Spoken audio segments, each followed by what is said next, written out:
নন্দীগ্রামে আবার খুন তৃণমূল কর্মী। নন্দীগ্রাম এমনই এক জায়গা যেটা বিজেপি ও তৃণমূলের কাছে সম্পূর্ণ প্রেস্টিজ ফাইল।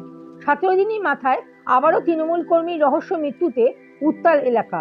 বৃহস্পতিবার সকালে নিজের দোকানের কাছ থেকে তার রক্তাক্ত দেহ উদ্ধার হয়। খুনের অভিযোগ বিজেপির বিরুদ্ধে। খবর পেয়ে পুলিশ এলে তাদের ঘিরে বিক্ষোভ শুরু করেন তৃণমূল কর্মীরা। স্থানীয় পুলিশ সূত্রে খবর, মৃত তৃণমূল কর্মীর নাম মহাদেব বিষয়ী, বয়স 52 বছর, নন্দীগ্রাম 1 নম্বর ব্লকের গোকুলনগর পঞ্চায়েত এলাকার বৃন্দাবনী চকের বাসিন্দা। তৃণমূল বুথ কর্মী ছিলেন মহাদেব। দলের প্রায় সব কর্মসূচিতেই তাকে দেখা যেত। বৃন্দাবন চকের বাজার এলাকায় চা খাবারের দোকান রয়েছে। অভিযোগ, বুধবার রাতে দোকান বন্ধ করে ফেরার পথে তাকে তুলে নিয়ে যায় একদল দুষ্কৃতী। তারপরে আবিষ্কার হয় তার মৃতদেহ। এই মৃত্যুর পিছনে কারণ নিয়ে দ্বন্দ্ব দেখা দিচ্ছে। এটা রাজনৈতিক খুন নাকি ব্যক্তিগত শত্রুতার কারণে খুন, তা নিয়ে সন্দেহ দেখা দিয়েছে। খুনের অভিযোগ উঠেছে বিজেপির বিরুদ্ধে।